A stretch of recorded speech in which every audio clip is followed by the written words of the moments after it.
قبیلے پر اس کے علاقے پر مسلمانوں نے حملہ کیا تو حاتم تائی کا جو بیٹا تھا عدی بن حاتم وہ اپنی بہن سے کہنے لگا ہمیں پتہ ہے مسلمانوں کا مقابلہ نہیں کر سکتے تو بھاگ جانے میں بہتری ہے، چلو بھاگ چلتے ہیں۔ تو بہن کہنے لگی بھائی تو نے بھاگنا ہے تو بھاگ جا، میں سردار کی بیٹی ہوں، میں قوم کے ساتھ جیوں گی قوم کے ساتھ مروں گی، تو نے بھاگنا ہے تو بھاگ جا۔ عدی بھاگ گئے ڈر کے۔ یہ خاتون جو تھی ان کو گرفتار کر لیا مسلمان عورتوں نے، تو کہ یہ تلوار لے کے آئیں گی لڑنے کے لیے۔ ابن اسحاق ابن حشام دونوں کتابوں میں روایت موجود ہے۔ یہ خاتون کہتی ہے کہ میں نے بڑے تگڑے سوال تیار کیے، کیونکہ معاذ اللہ سپا معاذ اللہ میرا خیال تھا وہ نبی نہیں وہ بادشاہ ہے، وہ ایک اسٹیٹ کے سربراہ ہے، وہ حکمران ہے، میں معاذ اللہ نبی نہیں۔ میں نے بڑے تگڑے سوال تیار کیے اور میں اپنے آپ سے کہہ رہی تھی میں ایسی ایسی باتیں کروں گی مسلمانوں کے نبی سے کہ انہیں جواب نہیں آئے گا۔ معاذ اللہ ثم نقل کفر نہ باشد۔ کہتی ہے میں حضور کے سامنے لائی گئی گرفتار کر کے، اور جب مجھے حضور کے سامنے کھڑا کیا گیا نا تو میرا سر ننگا تھا۔ توجہ ہے میری بات پر؟ میرا سر ننگا تھا تو میرے ذہن میں بڑے سوال تھے، میری گردن اکڑی ہوئی تھی۔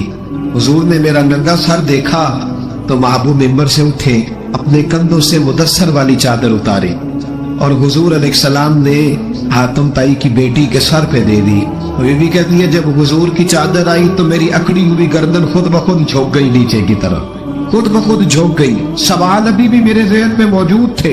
اتنے میں ایک صحابی حضور کی بارگاہ میں آئے اور عرض کرنے لگے یا رسول اللہ صلی اللہ علیہ وسلم یہ کافر کی بیٹی ہے، مشرک نجس ہوتا ہے، تو میں اپنی چادر نہ دے دوں، آپ اپنی لے لیں، کافر کی بیٹی ہے۔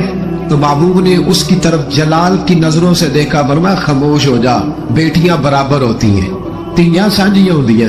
وہ کہتی ہے جب حضور نے کہا نا بیٹیاں برابر ہوتی ہیں تو میرے اندر سے ایک آواز نکلی، میں نے کہا وہ حاتم تائی کی بیٹی تو غلط تھی، یہ بادشاہ نہیں ہے تو اللہ کے سچے رسول ہیں، بادشاہ تو سخت سزائیں دیتے ہیں۔ کہتے حضور میرے قریب آئے اور آ کے کہنے لگے تو سردار کی بیٹی ہے، تیرے باپ میں اچھی خصلتیں پائی جاتی تھی، بتا تیرے ساتھ کیا معاملہ کروں، کیا معاملہ؟ یہ حضور کی پسند ہے، کیا معاملہ کرو؟ تو کہنے لگی میں چاہتی ہوں مجھے آزاد کر دے۔ کہتی مجھے امید نہیں تھی، حضور کہیں گے ٹھہر جا بیٹھ جا، بات کرتے ہیں، مشاورت ہوتی ہے، پھر اس کے بعد کوئی فیصلہ ہوتا ہے۔ کہا آزاد کر دو۔ کہتی حضور نے میرے کہنے پر فوراً ہی اگلا جملہ ہی نہیں کہا، فرمایا جا تو آزاد ہے۔ کہتی ہے میں نے ایک جملہ اور کہا، میں نے کہا میں اکیلی نہیں جاؤں گی، سارا قافلہ آزاد کرو، اب تنگی یہ داماں پہ نہ جا، اور بھی کچھ مانگ ہے آج وہ مائل باتا، اور بھی کچھ مانگ۔ کہنے لگی اکیلی نہیں جاؤں گی، سارا قافلہ سارا قبیلہ آزاد ہو۔ حضور نے فرمایا تو پتہ نہیں کیا سوچ رہی ہے، تو جہاں آئی ہے وہاں سے خالی جاتا ہی کوئی نہیں، سارا قافلہ۔ حضور نے فرمایا ابھی اس کے قبیلے کو کھانا وانا کھلاؤ اور سارے ہی آزاد کر دو۔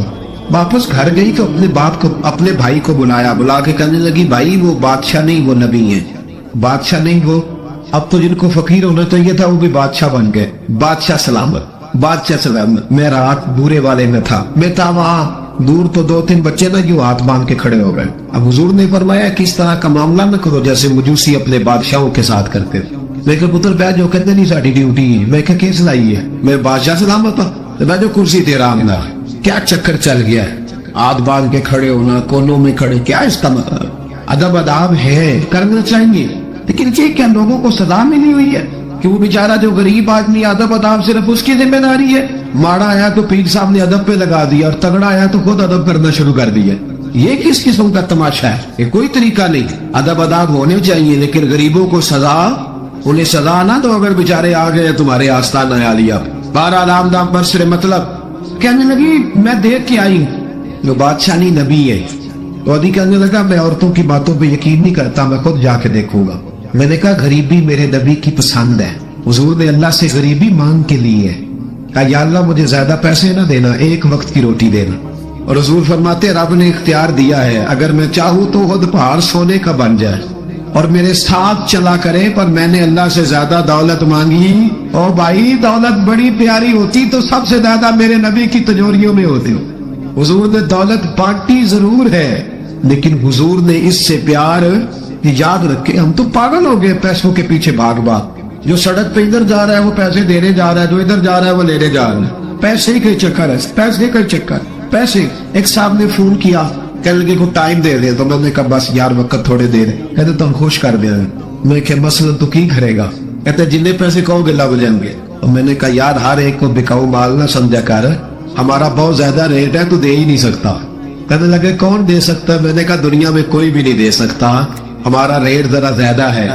ہم نے اگر ریٹ مانگنا ہوا تو قیامت کے دن غوث اعظم جیلانی سے جا کے مانگیں گے, یا ان سے مانگیں گے جن کے نام کی دہائی دیتے رہے, تعریف مصطفیٰ کی کریں, اور نتیجہ ہم دنیا داروں سے مانگے, انہی سے لیں گے نتیجہ جن کے قصیدے ساری زندگی گائے. ہاں تو اس لیے چکر سے باہر عام نام پر سے مطلب. ادی کہتے ہیں کہ میں خود جاؤں گا پھر جا کے دیکھوں گا. ادی مدینے آئے دیکھنے, اور جب بندہ کسی کو دیکھنے آتا ہے تو تنقیدی نظر سے آتا ہے. کہتے ہیں میں مسجد نبی میں پہنچا تو کچی زمین پر غلاموں کے ساتھ, ادھر دیکھو یہ بھی تو حضور کی سنت ہے نا. حضرت ابو ہریرہ صحیح سند کی حدیث بخاری میں فرماتے ہیں حضور کے ساتھ ایک سفر میں تھا, نبی پاک علیہ السلام نے فرمایا کھانا نہ پکا لے, حضور پکا لے. فرمایا تو گوشت لے آ, تو اس طرح کر, مسالہ جات تیار کر لے, تو فلاں چیز کر لے. آخر میں حضور فرمانے لگے میں لکڑیاں اکٹھی کر کے لاتا ہوں. اللہ کرے پیرانو حدیث زبانی یاد ہو جائے, آمین تے آکھیا جے, میں لکڑیاں اکٹھی کر کے لاتا ہوں. عرض کی یا رسول اللہ ہم کر دیں گے, تو محبوب نے فرمایا سارے کٹھے نہیں جا رہے, کوئی عرض نہیں میں بھی لے آؤں گا. تو فرماتے حضور اٹھے اور لکڑیاں اکٹھی کر کے لائے. جب مسجد نبوی شریف بن رہی تھی تو جناب ابو ہریرہ فرماتے میں 3 اینٹیں اٹھا کے لا رہا تھا, اللہ کے رسول 7 اینٹیں اٹھا کے لا رہے. 7 اینٹیں. چودھری صاحب آپ روز آ کے کہہ دیتے قاری صاحب مسجد کی صفائی نہیں ہوئی, تو نہیں کر سکتا مسجد کی صفائی, کیا سمجھتا ہے تو اپنے آپ؟ صدر بننے کا کیا مطلب ہوتا ہے کہ بندہ روک ڈالنے لگے؟ دنیا میں جو سب سے زیادہ عزت والا اور بڑا ہوتا ہے وہ وہی ہوتا ہے جو اللہ کے گھر میں جھاڑو دیا کرتا ہے. کیا لوگوں نے معیار بنا لیا ہے, یہ معیار ہے. جو قوم کا بڑا ہوتا ہے وہ قوم کا خادم ہوتا ہے. ادی کہتے ہیں میں مدینے آیا تو میں نے نبی پاک علیہ السلام کو غلاموں کے ساتھ کچی زمین پہ بیٹھے دیکھا, اور غلام بھی کون, ایک طرف حضرت بلال حبشی بیٹھے اور دوسری جانب حضرت عمار بن یاسر بیٹھے. اتنے حضور بیچ بیٹھے, کھانا کھایا جا رہا ہے. اور حیران میں اس وقت ہوا جب اسی پلیٹ سے نبی پاک بھی کھا رہے ہیں اور بلال حبشی بھی کھا رہے ہیں ساتھ بیٹھ کے حضور نے. ادی کہتے ہیں میرے دل پہ چوٹ لگی, میں نے کہا نہیں یار یہ بادشاہ نہیں, یہ بادشاہ جو اس طرح غریبوں کے بیچ بیٹھ کے روٹی کھائے. ہمارے تو بادشاہ غریبوں کے حق میں تقریر کرتے ہیں نا, ویسے ان سے پوچھو کہ اس گاؤں سے ڈنگے کا کرایہ کتنا ہے, اور پھر ڈنگے سے لالے موسے کا کتنا ہے, ان کو کوئی پتہ نہیں. ان چودھریوں کو بچوں کو کھڑے کر کے پوچھو کبھی چنے کی دال کا بھاؤ کیا ہے, کبھی آدھیوں میں بتاؤ نا, ان کو کیا پتا, ان کے گھر میں تو آ جاتی, اللہ جانے کہاں سے آتی ہے, ہم بدگمانی نہیں کرتے. لیکن حضور ایک پلیٹ میں کھانا کھا رہے ہیں. ادی کہتا ہے میں سمجھ گیا یہ بادشاہ نہیں. پھر میرے دل میں شیطان نے وسوسہ ڈالا, میں نے کہا مسجد کچیا ہو سکتا ہے مکان بڑا پکا ہو, بنگلہ بڑا عالی شان ہو. حضور کی عادت مبارکہ تھی جب کوئی مہمان آتا تھا تو یا مسجد میں اصحاب صفہ کے ساتھ رکھتے تھے یا کسی صحابی کو دے دیتے تھے, وہ اپنے گھر لے جاتے. ادی کہتے ہیں میں نے جب سلام کلام کیا نا, دل میں خیال تھا کہ گھر بڑا عالی شان ہوگا, تو محبوب فرمانے لگے میرے دل میں خیال ہے, دیکھیے میرے نبی کو اللہ نے کتنا علم غیب عطا فرمایا ہے. کہتے میرے دل میں خیال ہے. مصطفیٰ کریم فرمانے لگے یار تو یہاں نہ بیٹھ, چل میں تجھے گھر لے چلے. خیال آیا مسلمان نیک و بد پہچان جاتے ہیں اور محمد آدمی کے دل کی باتیں جان جاتے ہیں. ادی بن حاتم کہتے ہیں حضور مجھے لے کے چلے. جب نبی پاک گھر کی طرف لے کے چلے تو رستے میں ایک بوڑھی اماں مل ہوئے, پھٹے پرانے کپڑے. کہنے لگی یا رسول اللہ میں آپ کی طرف ہی جا رہے, ضروری کام ہے. تو حضور نے فرمایا چل تو جا رہی تھی, میں خود جو آ گیا ہوں. ادی کہتے ہیں چوک میں اس بوڑھی نے حضور کو کھڑا کر لیا. کبھی دیکھے آپ نے اپنا وزیر چوک میں کھڑا؟ آپ کو ایم پی یہ کبھی نہیں دیکھا, وزیر تو دور رہ گیا. چوک میں کھڑا کر لیا نبی پاک صلی اللہ علیہ وسلم, اور وہ بی بی اپنے دکھڑے سنانے لگی. کہتے قربان جاؤں وہ دیر تک باتیں کرتی رہی اور نبی پاک سنتے رہے. ادی کہتے ہیں میرے دل پہ دوسری چوٹ لگی. میں نے کہا جو اس طرح غریبی سے پیار کرے وہ بادشاہ نہیں, وہ اللہ کے سچے رسول ہے. حضور مجھے گھر لے گئے. جناب سیدہ طیبہ طاہرہ حضرت عائشہ صدیقہ رضی اللہ تعالی عنہا کے حجرے میں, اور حضور جب اندر لے گئے تو ایک چٹائی پڑی ہے کھجور کی چھال کی, وہ بھی پھٹی ہے 2 جگہ سے, ایک مٹکا 2 پیالے, ایک تکیا جس میں کھجور کی چھال بھری ہوئی ہے. کہتے حضور مجھے لے گئے, میں نے محبوب کا وہ مکان جنت نشان, میں نے وہ مکان دیکھا جہاں حضرت جبریل حاضری دینے آیا کرتے. میں نے وہ مکان دیکھا جس کے دروازے پہ 70 ہزار فرشتے ڈیوٹی کرتے. میں نے وہ مکان دیکھا. کہتے میں حیران ہو گیا. حضور مجھے بٹھا کے گئے دوسرے کمرے میں, اور وہاں سے حضور سرکہ لائے, کھجورے لائے, تھوڑا سا کھانا لائے. کہتے میرے سامنے رکھا.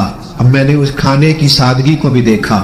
لگے جو مزدور شاہ ایسا، نہ دھن نہ دولت سربراہ ایسا، فلک نشی کا زمین پہ گھر ہے، میرا پیغمبر عظیم گھر ہے۔ کہتے ہیں حضور صلی اللہ علیہ وسلم نے کھانا دیا تو حضور کی وہ سادگی، اس بندے میں سادگی نہیں نہ ہوتی، اس میں اپنائیت نہیں ہوتی۔ آپ کو سمجھ آئے تب بھی ٹھیک ہے، نہ آئے تب بھی ٹھیک ہے، پر میں آپ کو بڑی بات سمجھا رہا ہوں، جس میں سادگی نہیں ہوتی اس میں اپنائیت، وہ تو دیکھتا ہے کہ اس کے کپڑے اس قابل ہے کہ نہیں، میرے سینے سے لگ بھی سکتا ہے کہ نہیں، اس میں اپنائیت۔ جو لوگ سادے نہیں ہوتے ان کے زیادہ رشتے نہیں ہوتے، ان کا لوگوں سے زیادہ پیار ہے، اس لیے کہ وہ تو انتظار کرتے ہیں، کہتے ہیں میرے نال دی جتی پائے گا تو میرے نال ٹرے گا۔ جو سادے ہوتے نا، سادے جو لوگ غریب پرور ہوتے، ان کے رشتے بڑے پیار، بڑا محبتیں بڑی، زمانہ ان سے بڑا وابستہ ہو جاتا ہے، اس لیے کہ وہ لوگوں کے قریب آ جاتا، وہ نیچے اتر کر لوگوں سے ملتے گن، وہ یہ نہیں دیکھتے میرا قد کتنا بڑا ہے، وہ یہ دیکھتے ہیں یار سامنے والے کا پیار مجھ سے کتنا، وہ نیچے اتر کر لوگوں سے کہتے نبی پاک علیہ الصلوۃ والسلام نے بڑا سادہ سا مجھے کھانا دیا، جب میں کھا چکا تو حضور فرمانے لگے سارا کچھ تو آپ نے دیکھ لیا، کیا پروگرام ہے، کب جانا ہے آپ نے، دیکھ لیا سارا کچھ، اگلا پروگرام بنائے۔ تو ادھی کہتے ہیں میں دور بیٹھا تھا، میں اٹھ کے قریب آ گیا، میں نے کہا محبوبہ اب کہاں جانا ہے، مجھے کلمہ پڑھائے، میں مسلمان ہونا چاہتا ہوں۔ یہ غریبی حضور کی پسند ہے، تھوڑے پہ گزارا کرنا سی۔ حضور فرمانے لگے ادی مقام حرا کا نام سنا ہے؟ ادی کہنے لگے حضور سنا ہے پر وہ جگہ دیکھی نہیں۔ محبوب فرمانے لگے سن، میں وہ وقت لے کے آؤں گا، میرا دین اس طرح نافذ ہوگا کہ ایک عورت مقام حرا سے اونٹنی پہ اکیلی بیٹھے گی اور اکیلی آئے گی اور آ کے بیت اللہ کا طواف کرے گی، سوائے اسی اللہ کے کسی کا خوف نہیں ہوگا۔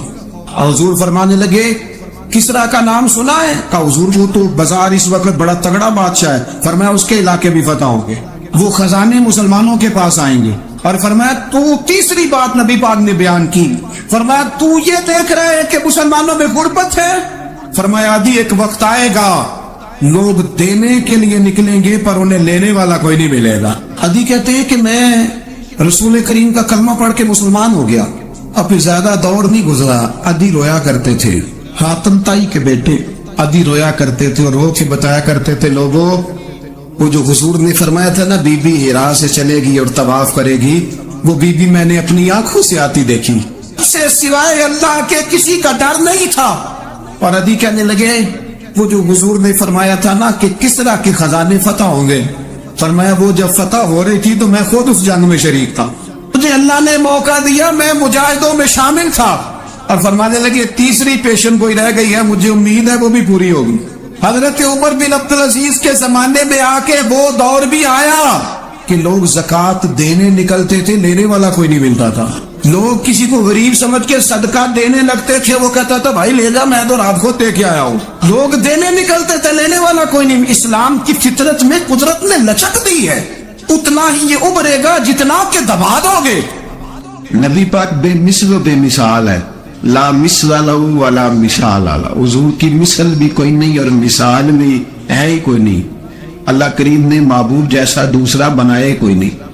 سمجھنی ہے بات آپ نے، حضور میں شک کوئی نہیں پر ابو جہل نے شک کیا، نبی پاک میں شک کوئی نہیں پر ابو لہب نے شک کیا، حضور میں شک کوئی نہیں پر عتبہ عتیبہ شیبہ ان کا شک آخر تک نہیں گیا، حالانکہ حضور میں کوئی شک دور کرانے بھی آئے تو شک نہیں گیا، ایک دفعہ نہیں کئی دفعہ، ترجمے دفعہ، 20 دفعہ، ایک ابو جہل کو نہیں دماغ میں شک تھا، حالانکہ حضور میں کوئی شک نہیں۔ ایک دن آ کے کہنے لگا کہ بتائیے میری مٹھی میں کیا ہے، تو نبی پاک صلی اللہ تعالی علیہ وسلم نے فرمایا اگر میں نے بتا دیا، کہنے لگا اگر آپ نے بتا دیا تو میں کلمہ پڑھ لوں گا۔ حضور نے فرمایا میں نے بتا دینا ہے پر تم نے کوئی نہیں پڑھنا، میں بتا دینا ہے۔ کہ بتائیے، تو حضور نے فرمایا چل سودا کر لیتے ہیں، اگر جو تیری مٹھی میں ہے وہی بتا دے پھر تیرا کیا خیال ہے؟ تو نبی پاک صلی اللہ تعالی علیہ وسلم نے کہا کیا بھئی ابو جہل کی مٹھی میں؟ تو اس کی مٹھی میں کنکر تھے، کنکروں نے کلمہ پڑھنا شروع کر دیے، جب کنکروں نے کلمہ پڑھا، پتھر تھے وہ، انہوں نے کلمہ پڑھا، ابو جہل نے وہ کنکر زمین پہ پھینکے کرنے لگا سو تیرا جادو تو پتھروں پہاڑوں پہ بھی چلتا ہے۔ اب جملہ کہنے لگا ہوں سمجھ لینا، ابو جہل گوشت کا آدمی تھا، کنکر پتھر تھے، پتھر کلمہ پڑھ گئے، گوشت پوشت کا آدمی تھا پر کلمہ، کیونکہ یہاں کیا تھا شک، اس نے آگے نہیں بڑھنے، گوشت پوشت کا شخص ہو کے پتھروں سے آگے نکل گیا۔ نبی پاک صلی اللہ علیہ وسلم کی خدمت میں آیا، بلکہ وہ جو یہودی والی روایت ہے اس کے پس منظر میں بھی بعض محدثین نے لکھا ہے اس کو بھی اسی نے بھیجا، کہنے لگا جاؤ نبی پاک سے جا کے کہو اگر وہ درخت آپ کا کلمہ پڑھے تو میں بھی پڑھ لوں گا۔ درخت، اب درخت ہوتے تو جاندار ہے پر کلمے تو کوئی نہیں نہ پڑھتے، درخت سے بھی تو انسانوں سے کلمہ پڑھنے کی بات، اگر درخت پڑھے تو میں پڑھ لوں گا۔ نبی پاک صلی اللہ علیہ وسلم دور بیٹھے تھے، درخت دور تھا، اور امام سیوطی علیہ رحمہ نے لکھا ہے درخت بھی کیکر کا تھا۔ نبی پاک صلی اللہ علیہ وسلم نے فرمایا اس یہودی سے کہ تو جا کے درخت کو کہہ کہ تجھے نبی پاک بلاتے ہیں۔ فرمایا میں گیا تو پھر تم نے کہنا جادو کر کے بلایا ہے، احتیاط بھی کی، ہر چیز آنکھوں کے سامنے رکھی، تو جا کے کہہ کہ تجھے بلاتے ہیں۔ وہ بندہ گیا، جا کے کہنے لگا، اور امام سیوطی نے اس کو لکھا ہے، کہنے لگے اس نے نبی پاک کا نام بھی نہیں لیا، کیونکہ ابو جہل اینڈ کمپنی کو پتا تھا کہ مصطفیٰ کے نام میں بھی بڑی برکت، خالی نام بھی نہیں لیا۔ کہنے لگا درخت وہ جو سامنے بیٹھے ہیں نا وہ تجھے بلا رہے، نام نہیں لیا حضور کا، وہ جو سامنے بیٹھے ہیں نا، جاءت لدعوتہ الاشجار ساجدۃ، امام بوصیری کہتے ہیں درخت آیا اور سجدہ کرتا ہوا، زمین چیرتا ہوا آیا۔ کس طرح آیا؟ پہلے آگے جھکا، پھر پیچھے جھکا، دائیں جھکا، بائیں جھکا۔ یہاں بھی لکھنے والوں نے لکھا ہے کہ وہ نہ درخت اپنی جڑیں اکھیڑ رہا تھا، جب چلنا تھا نا اس نے حضور کی طرف آنا تھا تو آگے دائیں بائیں ہوا، جڑیں اکھیڑ رہا۔ لیکن ہمارے استاد جب ہمیں یہ روایت پڑھایا کرتے تھے تو کہتے تھے جڑیں نہیں اکھیڑ رہا تھا، جب اس نے سنا مجھے نبی پاک نے بلایا تو اسے وجد ہو گیا تھا، وہ جھومنے لگ گیا، جھوم رہا تھا، حضور نے مجھے بلا لیا، جاءت لدعوتہ الاشجار ساجدہ۔ تو درخت آیا، اس نے آ کے نبی پاک کو سجدہ کیا، لکڑی کا بنا ہوا درخت ہے، سجدہ کیا، سجدہ کرنے کے بعد درخت اٹھا اور اٹھ کے اس نے نبی پاک کا کلمہ پڑھا۔ وہ جس کو ابو جہل نے بھیجا تھا نا یہودی، وہ درخت کی حالت دیکھ کے کلمہ پڑھ گیا، وہ کلمہ پڑھ گیا، لیکن یہی بے ایمان کہنے لگا ہوئے ہوئے ان کا تو درختوں پہ بھی جادو چلتا ہے۔ لا ریب فی، شک قرآن پاک میں، لیکن اگر بندے کے دماغ میں ہو اس کا علاج ہے کوئی، ادھر ہی شک بیٹھ جائے۔ کوئی سادی مثال دیتا ہوں کہ سامنے دیوار صاف ہو لیکن گرد اگر آئینے پہ پڑی ہو، دیوار صاف کرنی چاہیے کہ اینک کا شیشہ صاف کرنا چاہیے؟ ساری زندگی لوگ دیوار صاف کرتے گزار دے، ساری زندگی تراش خراش کرتے گزار، اپنی مرضی کی پینٹنگ کرتے گزار دیتے ہیں، پر اپنی آنکھ کی پتلی صاف نہیں کرتے، آنکھ کی پتلی صاف نہیں کرتے۔ کسی نے حضرت رومی سے کہا تھا حضور دنیا میں کوئی اچھا ملتا نہیں، فرمانے لگے تھوڑا رونا شروع کر تاکہ تیری پتلیاں وضو کر لیں، وضو کرنے، وہ انہیں پتہ چل جائے گی کتنے صاف ستھرے لوگ دنیا میں پائے جاتے۔ ابو جہل پھر آ گیا، کہنے لگا اگر آپ چاند کے 2 ٹکڑے کر دیں تو میں کلمہ پڑھنے کو تیار۔ اچھا یہاں بھی بڑی مزے کی بات ہے، اللہ نے پہلے کہہ دیا نبی پاک کو کہ ان الذین کفروا سواء علیہم انذرتہم ام لم تنذرہم لا یؤمنون، معبود یہ جن کی قسمت میں کفر ہے نا آپ انہیں ڈرائیں چاہے نہ ڈرائیں یہ ایمان نہیں لائیں گے۔ کنکروں نے بھی کلمہ پڑھ لیا، درختوں نے بھی پڑھ لیا، سارا کچھ ہو گیا، اور اللہ نے بھی کہہ دیا کہ معبود اس بے ایمان نے کلمہ نہیں پڑھنا، پر حضور نے فرمایا یہ پڑھے نہ پڑھے ہم نے میدان نہیں چھوڑنا، جتنی دفعہ آئے گا نا ہم اسے ضرور معجزہ دکھائیں، جتنی دفعہ آئے گا ہم کیوں میدان چھوڑ۔ آگے کہنے لگا جی اگر چاند کے 2 ٹکڑے کر دے تو اقتربت الساعۃ وانشق القمر، تو نبی پاک صلی اللہ علیہ وسلم نے انگلی کا اشارہ کیا، چاند 2 حصوں میں بٹا، کوہ صفا ایک پہاڑی تھی مکے میں، آدھا ٹکڑا پہاڑی کی اس جانب ہوا، آدھا اس جانب، یعنی وضاحت کی اللہ کریم نے کہ ایسے نہ ہو کہ یہ کہہ دی وہ تو ایسے بالکل شک ہوا تو مل گیا، پتہ نہیں میری آنکھوں پہ جادو ہو گیا، ملا ہے کہ نہیں ملا۔ جب ٹوٹا تو حدیث پاک میں آتا ہے کہ آدھا چاند کوہ صفا کی ادھر گیا اور آدھا تو پہاڑی تھی، چاند نیچے آیا، پہاڑی کے گرد گھوما، آگے جا کے ملا، یعنی پکا دیا گیا باقاعدہ دیکھنے کا، سمجھ نہیں۔ پوری دنیا میں جتنے لوگ اس وقت چاند دیکھ رہے تھے، ہندوستان تک روایتوں میں ملتا ہے کہ لوگوں نے گواہی دی کہ ہم نے چاند ٹوٹتے دیکھا ہے۔ زمانہ مان گیا، لوگوں کی چیخیں نکل گئیں، لوگ قدموں میں گر گئے، پر وہ جس کے دماغ میں شک تھا نا وہ نہیں مانا۔ شجر و حجر پہچان گئے پر انسان کی نظروں میں شک ہی رہا۔ دنیا میں سب سے مجبور، کمزور، بزدل، کم فہم بندہ وہ ہے جس کے دماغ میں شک ہے، سب سے کم فہم، اس کی فراست روحانیہ 0 ہے، وہ ایک ناکام شخص ہے، اس کو کسی پہ بھی شک پڑ جائے، کسی پہ بھی۔ ہم نے دیکھا ہے جو عورت اپنے مرد پہ شک کرنے لگ جاتی ہے، اس گھر کا کوئی علاج ہی نہیں ہوتا. جو شکوہ کرتی ہے روٹی کا، پیسوں کا، وہ کسی دور میں مسئلہ اس کا حل ہو جاتا ہے. جو نافرمان ہوتی ہے اس کا بھی مسئلہ کسی نہ کسی زمانے میں حل ہو ہی جاتا ہے. یہ جس کو شک پڑ جاتا ہے نا، شک، اس کا مسئلہ قیامت کی صبح تک حل نہیں ہو. اگر مرد کو شک پڑ جائے اس کا مسئلہ بھی کبھی زندگی میں دوبارہ حل. یاد رکھیں یہ جو شکوک و شبہات ہے نا، قرآن پورا شکوک و شبہات کا ازالہ کرتا ہے.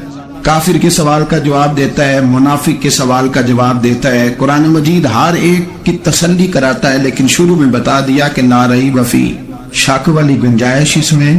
لوگ آج تک شک کر رہے ہیں کہ اللہ کا کلام ہے کہ نہیں، آج تک لوگ کہہ. تو میرے بھائی، شکوک والی زندگی کمزور ہوتی ہے.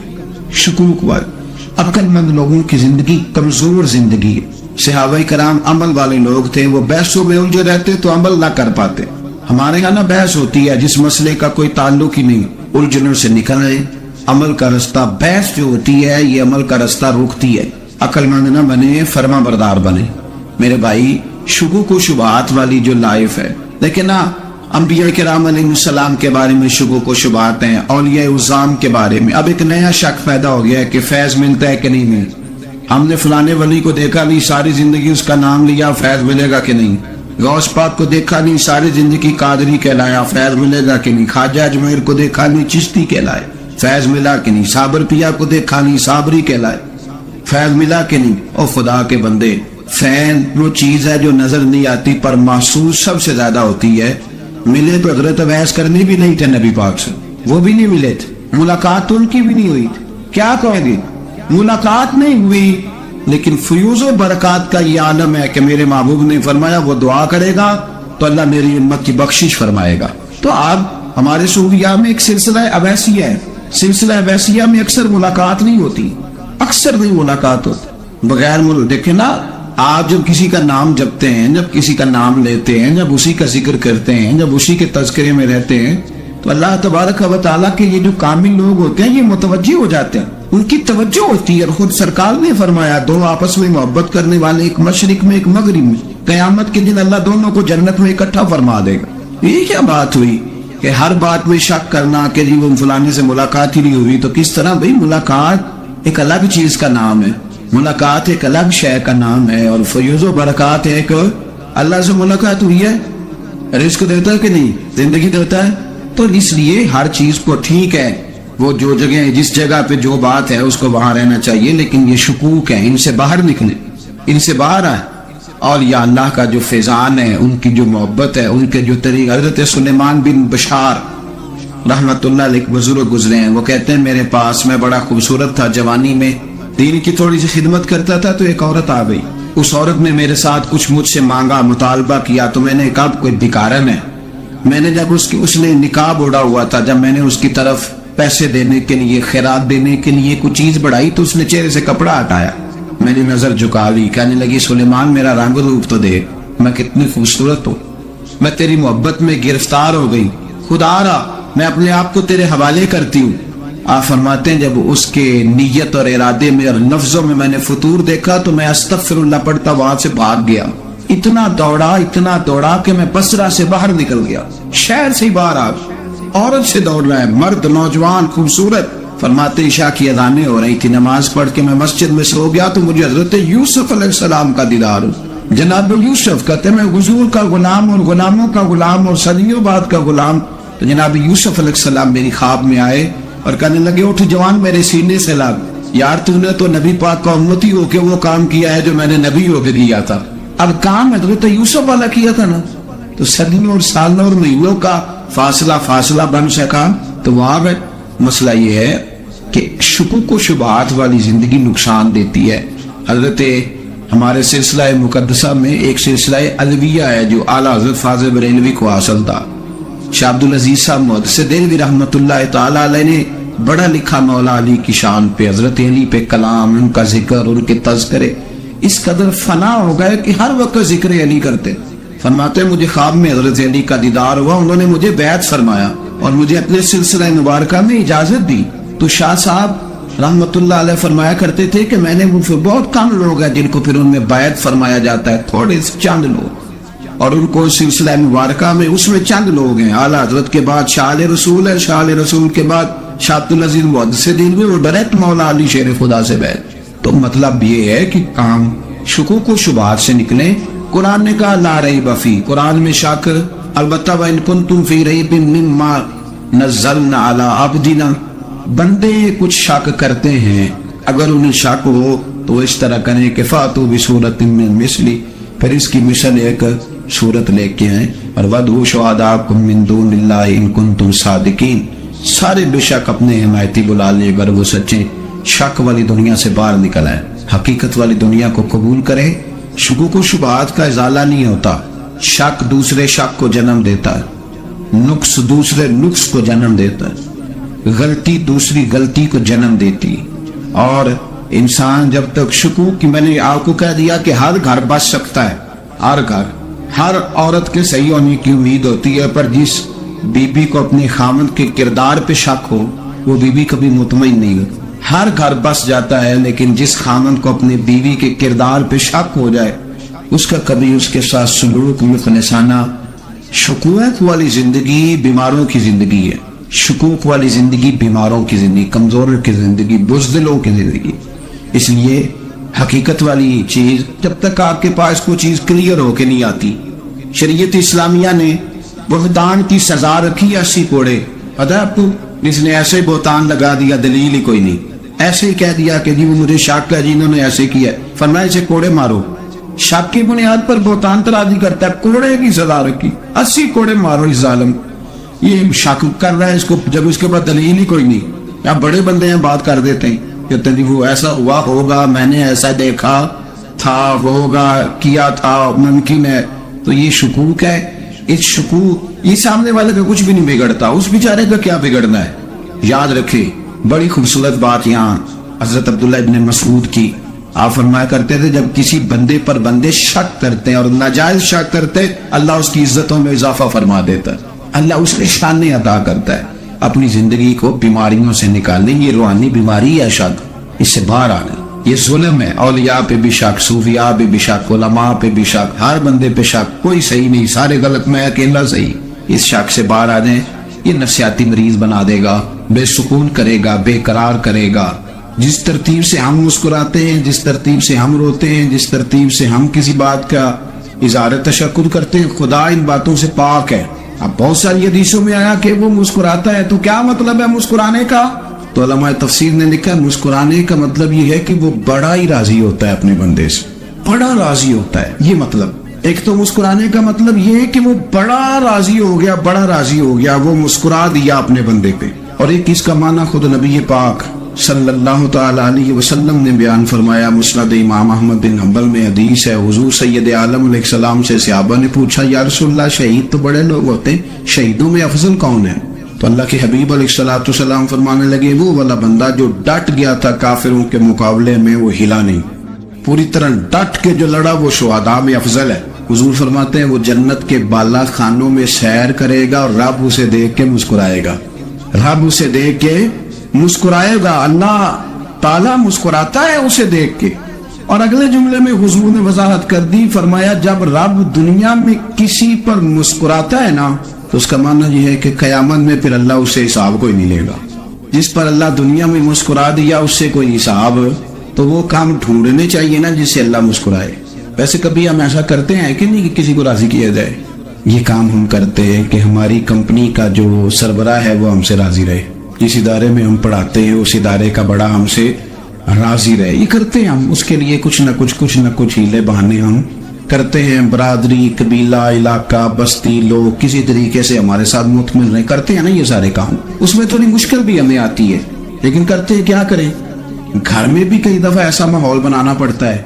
چلے ایک اور میٹھی مثال دیتے ہیں، زیادہ سمجھ میں آئے گی۔ چھوٹا بچہ خوش رہے، آپ اس کے لیے محنت نہیں کرتے، وہ چھوٹا ہے، اس کو خوش کرنا فرض ہے ابا پہ، لیکن وہ کہتا ہے کہ میں نے موٹر سائیکل لینا ہے، چھوٹا ہے چلا ہی نہیں پائے گا، تو ابا پھر اسے راضی کرتا ہے، کہتا بیٹے چھوٹا سائیکل لے لے، چل میں تجھے اڑانے والا جہاز لے دیتا ہوں۔ مقصود کیا ہے کہ اس کو ناراض نہیں کرنا، یہ روئے نہ، اس کا دل نہ ٹوٹے۔ یارو سنو نا میں کیا کہہ رہا ہوں، اگر چھوٹے بچے کے لیے وہ چیزیں ڈھونڈتے ہو، میرے ابا جی نا اپنے نواسے کے لیے کھلونا لے کے آئے تو بچہ بڑا ہی کھیلا تو ابا جی کہنے لگے لو پیسے پورے ہو گئے میرے بچے کو پسند پڑا ہے نا پیسے پورے کر چھڑے نہیں دیکھو نا جی کتنا اس کو راضی ہوا ہے. تو انسان کیا کرتا ہے کہ کوشش کرتا ہے چھوٹا بچہ بھی ناراض نہ ہو تو وہ چیزیں وہ ڈھونڈتا ہے کہ اس کو کیا پسند ہے چاکلیٹ لے جاؤں فلاں چیز لے جاؤں آئس کریم لے جاؤں. تو ایک بچے کے لیے گھر کے لیے سربراہ کے لیے اتنی محنت کرتے ہو تو وہ کام بھی ہمیں ڈھونڈ کے تلاش کرنے چاہیے نا جسے رب راضی ہوتا ہے اللہ راضی ہوتا ہے. بتاؤ وہ کون کون سے کام ہیں.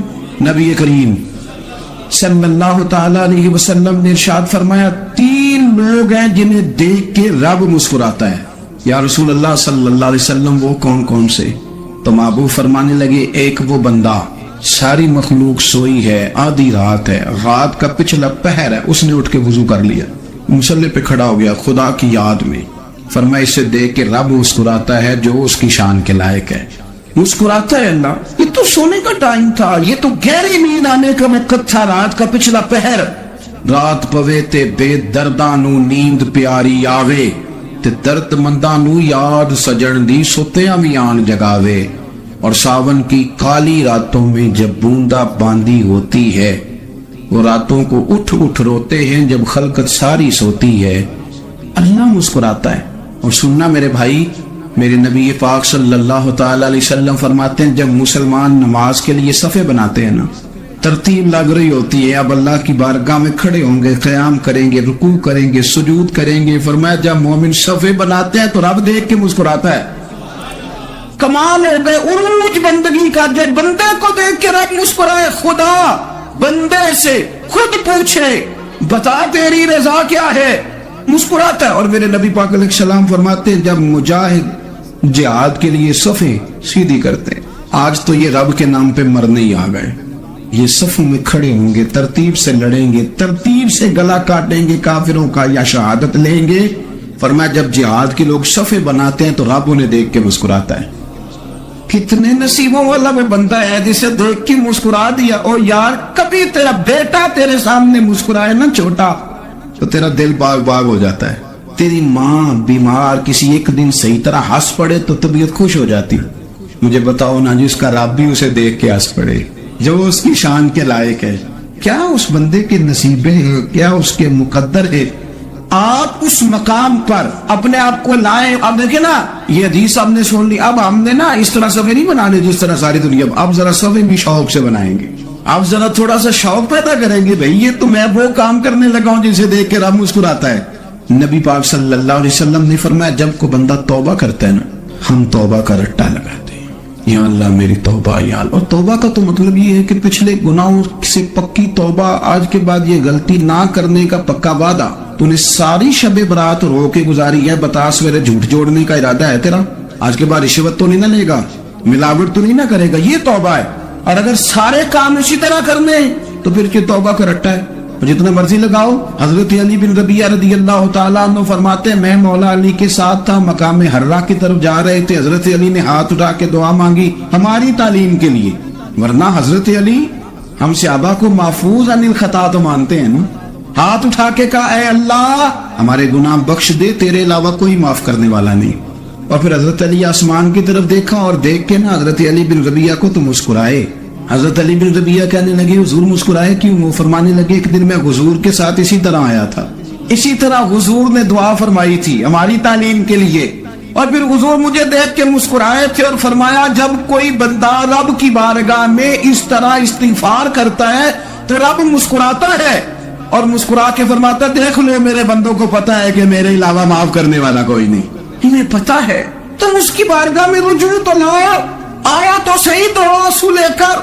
اقبال کہتے ہیں کہ موتی سمجھ کے شان کریمی نے چن لیا قطرے دو گرے میرے ار کے انفال کے دو میں نے آنسو بہائے تھے تو اس کے کرم نے تو موتی سمجھ کے چن لیے. سنو نا حضور اس استغفار کو اللہ کو یا رات کو توبہ کر کے سونا چاہیے. ہمیں کچھ غلطیاں ہم کرنا نہیں چاہتے پر ہم سے ہو جاتی ہیں کچھ دل ہم توڑنا نہیں چاہتے پر وہ ٹوٹ جاتے ہیں ہماری مجبوری ہوتی ہے ٹوٹ جاتے. رات کو اس کی بارگاہ میں ہاتھ باندھ کے کشکوں نے طلب دراز کر کے خوب استغفار پڑھنا چاہیے کہ مالک بندے ہیں نا کیا کریں نفس کا ساتھ ہے دنیا کا ساتھ ہے خواہشات نفسانیہ مالک معاف کر دے درد سے توبہ. رسم نہ ہو, کہانی نہ ہو, لفظ نہ ہو, جملے نہ ہو, اور جناب ایسے لوگوں کے بیچ بڑے ہاتھ باندھ کے اور بڑا کوئی ضرورت نہیں. آپ اکیلے اپنی چارپائی پہ بستر کے اندر منہ دے کے بھی درد سے کہیں گے نا معاف کر دے تو وہ تو مہربانی بڑا ہے. میرے نبی پاک صلی اللہ علیہ وسلم مثال دیتے, فرمایا ایک آدمی صحرا میں جا رہا, صحابہ سے حضور خطاب کر رہے ہیں, فرمایا ایک آدمی صحرا میں جا رہا تھا, اس نے اپنی اونٹنی پہ کھانا پانی پیسے ہر چیز رکھی ہوئی تھی. صحرا تھا بہت بڑا, درمیان صحرا کے گیا تو تھوڑا سا سستانے کے لیے آرام کرنے کے لیے اونٹنی سے نیچے اترا.